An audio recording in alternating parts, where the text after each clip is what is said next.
Hello दोस्तों, नमस्कार। मैं वीरेंद्र सिंह पंवार, मेरे यूट्यूब चैनल में आपको हार्दिक स्वागत है।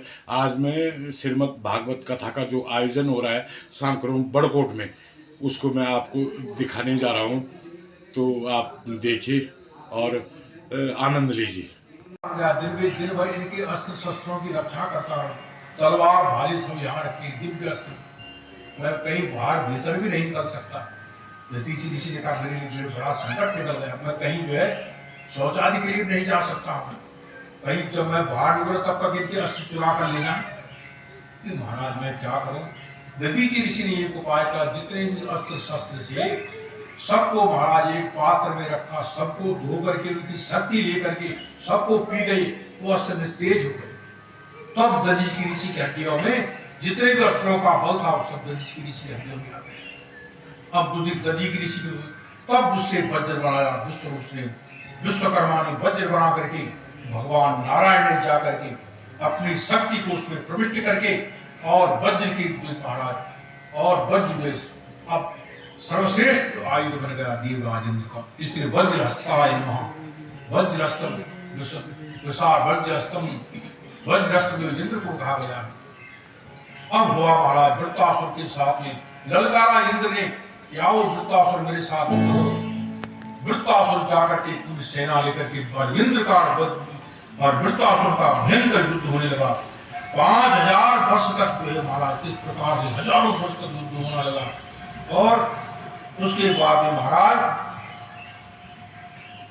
तब जो है महाराज वृत्तासुर के साथ इंद्र का भयंकर युद्ध होता है। उसके बाद में महाराज इसके बाद में युद्ध बाण पवित्र बना दिया। इसके बाद में वृत्तासुर को क्यों नहीं मारते, परंतु वृत्तासुर को वरदान था कि किसी सूखे या गीले से नहीं मरेगा।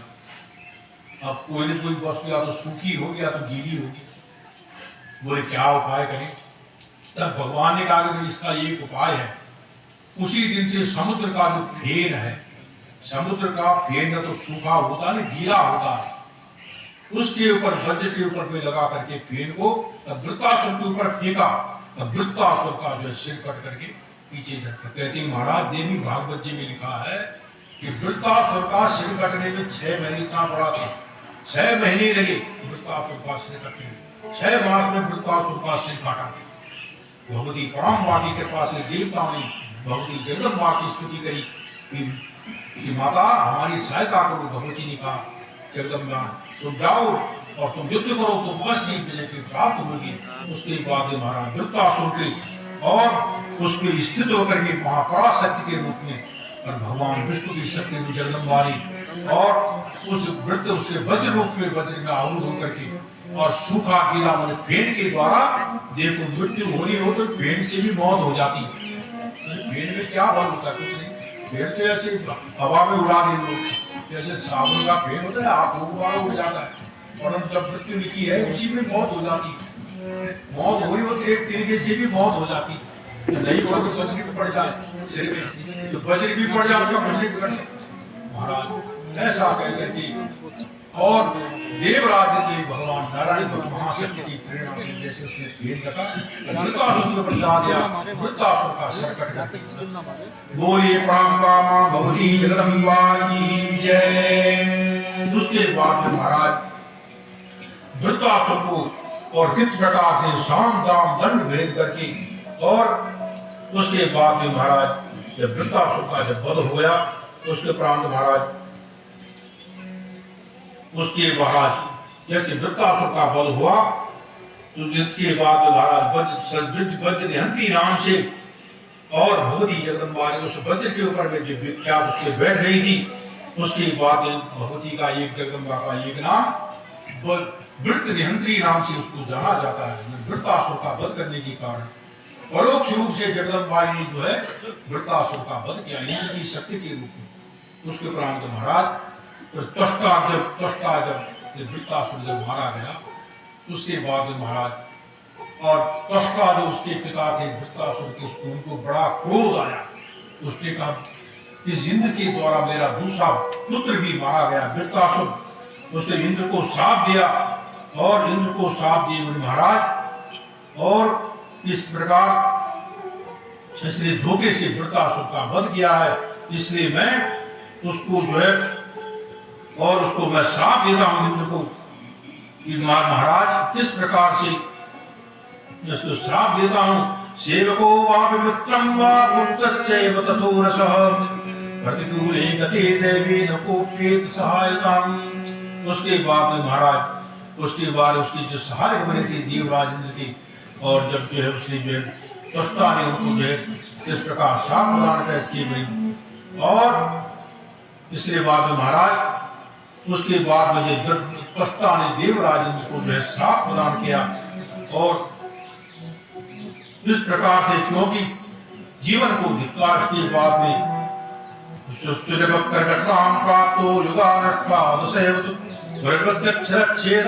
भगवान हरिरच्युतम्। क्योंकि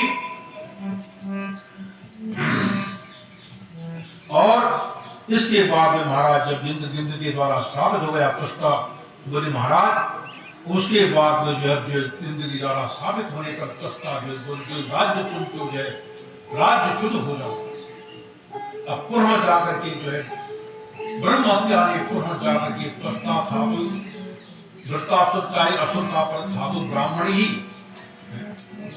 ब्राह्मण जी द्वारा बड़ा बड़े असुर था पर ब्राह्मण था, इसलिए ब्रह्म हत्या लग गई पुनः देवराज इंद्र के ऊपर में। देवराज इंद्र के रूप में जब ब्रह्म हत्या लग गई तो ब्रह्म हत्या जाकर देवराज इंद्र मानसरोवर में जाकर के कमल के अंदर जाकर छिप गए। कमल नाम देवगण सारे खुल इंद्र का कहीं पता नहीं, ब्रह्म हत्या कहीं जाए तो जहां कहा। तो मैं वृत्तासुर का पीछा किया ब्रह्म हत्या ने, परंतु जाकर के मानसरोवर के अंदर में छिप गए। अब ब्रह्म हत्या का निवारण कैसे, वो बाहर घूम रही है, इंद्र बाहर निकले, मैं उसको जो अपना जबड़ लूं, पर क्या करें। तब तक जो महाराज देवता का जो सिंहासन था इंद्र का, वो जो है राजा से हीन हो गया। बोले महाराज से इस समय कौन करीब बनेगा इस पर राजा। तो महाराज देवता ने परामर्श करके और नहुष के पुत्र मर्यादा के पुत्र राजा नहुष को और देवताओं के सिंहासन पर अभिषिक्त कर दिया। नहुष जो है बड़ा प्रतापी राजा था, धर्म कर्म करने वाला था, बोले इंद्र बना दिया नहुष को। या नहुष को जब इंद्र बना दिया तो प्रभुता पाई पाई मदनाई, नहुष को जो है इंद्र के सिंहासन बैठते ही मद हो गया। बोले हो अब तो मैं स्वयं इंद्र बन गया हूं। उसने क्या किया, उसने कहा कि भाई सारे स्वर्ग का अधिकार हो गया नहुष को। उसने कहा इंद्र की पत्नी कहाँ है, सची। ऐसा थोड़ी है कि भाई अगर मैं किसी सिंहासन पूर्व राजा की पत्नी को ये राजा अपनी पत्नी बना ले। उसने जाकर के इंद्र की पत्नी का अपहरण करना चाहा, उस पर आसक्त हो गया। उनको जो राजा नहुष से इतना धर्म कर्म होकर के इंद्र की पत्नी सची का जो है अपहरण करने की इच्छा को सोचने लगा। उसने बोला इंद्र की पत्नी जो है, इंद्र की पत्नी को सची को जो महारानी की रानी को जो समाचार भेजा मेरे साथ में विवाह करो। अब जो है सची बड़ी घबराई है। उसने कहा कि कहीं अपना इंद्र नहीं हो, उसको वर्ण करो। सची बड़ी घबराई, कहीं है सचमुच ये मेरा जो है किस प्रकार से भी जो है शील हरण कर ली ये नहुष। उसने कहा क्या उपाय करो। देव गुरु बृहस्पति की कहा महाराज मेरी इज्जत बचाइए, ये नहुष जो है मेरा शील हरण करना चाहता। देव गुरु बृहस्पति ने कहा ऐसा करो तुम ऐसी शर्त रखो जो कि राजा नहुष पूरा न कर पाए। ठीक है, तो ऐसा उसको सारा विधान बतला दिया। सची ने जो है समाचार भिजवाया नहुष के पास में, मैं तुम्हारे साथ शादी करने के लिए तैयार हूं, परंतु मेरी एक शर्त है। तो कौन सी शर्त? तुमको पालकी में बैठकर आना है, और उस पालकी को जो है सप्तऋषि ढोएंगे, साधारण कहार नहीं, सप्तऋषि उस पालकी को उठाकर आएंगे, तब मैं तुम्हारे साथ शादी करूंगा, नहीं तो मैं नहीं करूंगा। उसने कहा ठीक है, सप्तऋषि के सप्तऋषि सब मेरे नौकर हैं, मैं तो इस समय स्वर्ग का राजा हूं, सब मेरे ऑर्डर के अधीन चलती। सप्तऋषि क्या कोई भी हो, जितने मुनि हैं, अब सप्तऋषि जो समझ इंद्र के अधीन से सब ऋषियों को बुलाया। ऋषियों बोले महाराज क्या काम है, आओ मुझको इंद्राणी के पास जाना है, तुम मेरी पालकी में लग जाओ। अब सब डर के मारे कहीं जो इंद्र हमको मरवा नहीं। ठीक है, हम तुम्हारी पालकी ढोने के लिए तैयार हैं। तुम जा करके पालकी उठा ली। बड़े ऋषि विश्वामित्र वशिष्ठ आदि जितने भी सप्त ऋषि अत्रि है, चमन सरदवान है, जबलग्नि आदि ऋषि थे, अगस्त ऋषि, सब पालकी में गए बेचारे। अब उसको जो है पालकी में चलने लगे धीरे धीरे है। वो जो है वो धीरे धीरे बूढ़े थे बेचारे। अगस्त ऋषि सबसे वृद्ध थे, धीरे धीरे चल रहे। कैसे धीरे धीरे क्या चल रहे हो है? तेज से चलो, उसको जल्दी पहुंचना है, जल्दी जाना है। इंद्राणी मेरी प्रतीक्षा कर रही है। अब जो है कामा तो राणाम न भयम लज्जा, कामा तो उसको जो है उसकी बुद्धि नष्ट हो जाती है। नमुस जो है जल्दी पर उससे बोला सर्प सर्प सर्प शब्द का अर्थ होता है जल्दी चलो। संस्कृत में सर्प का अर्थ है सर्वपति, विसर्पति बोले। इसलिए सर्प जो है सांप बोले भी सर्प का अर्थ है जल्दी जाने का। अब जैसे उसने कहा सर्प सर्प सर्प का अर्थ होता है जल्दी चलो जल्दी चलो। अब ऋषियों ने जो अगस्त ऋषि थे उसने सर्व सर्व कह करके अगर अगस्त ऋषि के मस्तक में उसने 1 लाख मार मद में आकर जैसे अगस्त ऋषि के सिर में लात लगी, उनको बड़ा क्रोध आया। उसके कहा दुरात्मन राजा, एक तो तू जो दुराचार करने के लिए जा रहा है और हमसे पालकी उठवा रहा है, इसके बड़ा अपराध कोई नहीं है, और उसके ऊपर हमको लात मारता है। अगस्त ऋषि को बड़ा क्रोध आया तो उसने कहा सर्व सर्व कहा जा तो सर्व योनि को चला। श्राप देती महाराज, और उसी समय उसका सारा मद उतर गया और वो जो जाकर के बाहर उतर आया, ऋषि के चरणों में गिर पड़ा। महाराज मुझसे मैंने काम वेग में और आसक्ति के मोहवश होकर के मैंने बड़ा अपराध किया। ऋषियों से मेरी पालकी धुलवाई और अंत में उनको जो है और महाराज उसको श्राप हुआ। तो इस श्राप से निवारण कैसे होगा? अगर ऋषि के चरणों में गिर पड़ा, अगर ऋषि का तुम सर्प से तुम्हारा निवारण होगा, अभी तुम सर्प की योनि में रहोगे बहुत काल पर्यंत। जब तुम्हारे वंशज पांडव युधिष्ठिर के धर्मराज के साथ तो तुम्हारा संवाद होगा, तब तुम जाकर के श्राप से निवृत्त होगी। बोले महाराज ठीक है।